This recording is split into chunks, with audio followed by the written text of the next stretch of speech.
Saturday the 4th of December 2015 and we just arrived in Buenos Aires. Here's our lovely guide checking all our vouchers. Anything to say, Josephine, after this long trip? We're happy to be in Buenos Aires and heading to our hotel for a nice rest. We've been going for 24 hours. Oh. Buenos Aires is known for its European atmosphere, passionate tango and vibrant nightlife. Today's Saturday the 5th of December 2015 and we're here in beautiful Buenos Aires, and behind me they've got lovely old buildings here. One of the big universities here in Buenos Aires, and over there is some modern architecture. It's a aluminium and stainless steel in the form of a flower. Floralis generica is a gift to the city by the Argentine architect Eduardo Catalano. The sculpture was designed to move, closing its petals in the evening and opening them in the morning.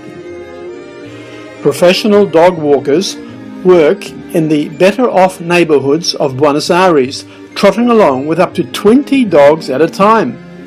This profession emerged after the 2001 economic crisis, when citizens were struggling for a new way to make money. Today, having a professional dog walker is considered a status symbol. We're now going to the cemetery of Eva Peron. The entrance to the Recoleta cemetery is through neoclassical gates with tall Doric columns. It is one of the main tourist attractions of Buenos Aires.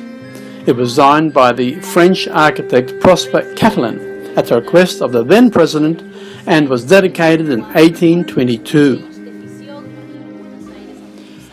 The cemetery is located next to the former monastery of the Recollect Fathers. It is an outstanding display of 19th and 20th century funerary art and architecture with private family crypts of the rich and famous. The mortal remains of many figures in Argentine history can be found here. There's a little staircase there, see? It goes down underground.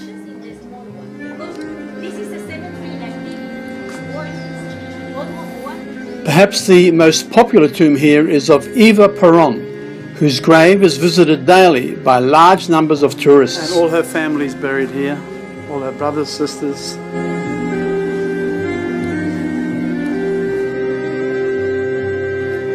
Set in 14 acres, the site contains 4,691 vaults, all above ground, of which 94 have been declared National Historical Monuments by the Argentine government. The cemetery contains many elaborate marble mausoleums, decorated with statues in a wide variety of architectural styles, such as Art Deco, Art Nouveau, Baroque, and Neo-Gothic.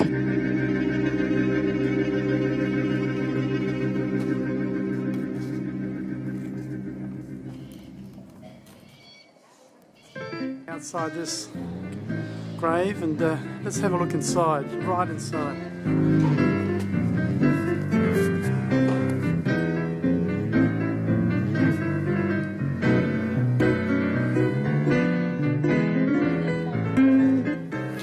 Most materials used between 1880 and 1930 in the construction of the tombs were imported from Paris and Milan.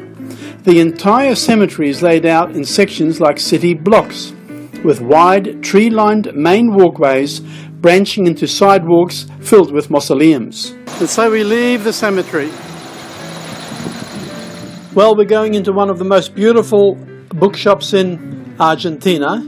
We're here at El Atino Grand Splendid, which is one of the best known bookshops in Buenos Aires and is considered one of the most beautiful bookshops in the world. Buenos Aires has more bookshops per inhabitant than any other city in the world. There are 734 bookstores, roughly 25 bookshops for every 100,000 inhabitants. Initially, in 1919, a theatre featuring fine ceiling frescoes. In 2000, it was converted to a bookstore and music shop. In 2007, the store sold over 700,000 books. Over 1 million people walk through its doors annually.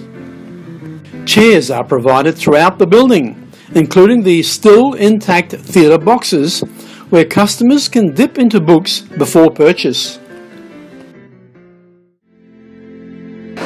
So behind me there, the balcony where Eva Peron made her famous speech. This is Government House here in Buenos Aires. There's a water cannon, Frank. Yeah. Water cannon on there for all the protests. The process is coming. The water cannon. But Saturdays Here we are at the famous balcony where Eva Peron, on the 22nd of August 1951, held a union mass rally of 2 million people.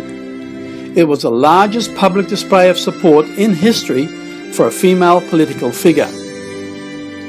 Eva Peron was the second wife of Argentine President Juan Perón and served as the First Lady of Argentina from 1946 until her death in 1952. La Boca is a wonderfully colourful neighbourhood right next to the old port of Buenos Aires. La Boca is synonymous with both tango and football. Today, it is one of the most important cultural centres and tourist attractions in Buenos Aires. Well, we're in the Caminito area here in Buenos Aires. This is the old Italian area. It's more the poorer side of town, really. Behind me there are tango teachers. El Camito, or Little Walkway, is lined with brightly painted shops and colourful houses and make La Boca postcard perfect. Named for a 1926 tango song, the pedestrian lane features an outdoor fair where artists sell their wares and tango dancers prance along the sidewalk in between photo ops with tourists.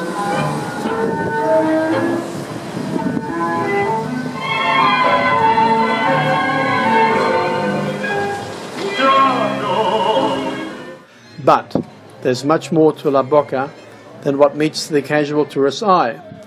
Like New York City's Lower East Side and London's East End, La Boca was the neighbourhood where new migrants first established themselves when they arrived in Buenos Aires.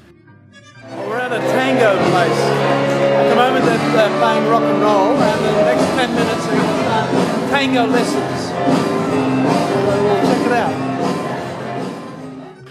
Buenos Aires is the traditional home of tango. Tango shows and culture are a huge drawcard for visitors to the city, culminating each year with a celebration of Tango Day on December 11. Tango lessons are a great way to meet people in Buenos Aires, organised for individuals, couples or groups. The keys to getting to grips with tango are posture and balance, nailing the art of walking to music and learning the steps.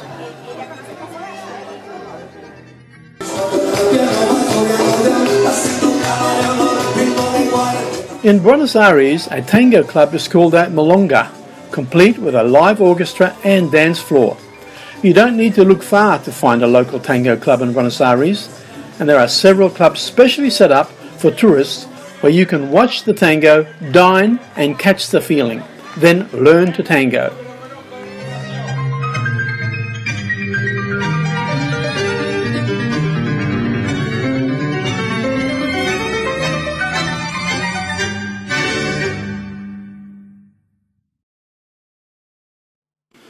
San Telmo is the oldest barrio, that is, neighbourhood of Buenos Aires. It is a well-preserved area and is characterised by its local buildings, cafes, tango parlours and antique stores that line the cobblestone streets, which are often filled with artists and dancers. Very good. And here we are in an antiques warehouse in Buenos Aires. San Telmo's attractions include old churches, museums, antique stores, and a semi-permanent antique fair in the main public square. San Telmo began as a 270-stall antique market in 1971 and has grown into a huge come-as-you-are street bazaar that draws over 12,000 people every week.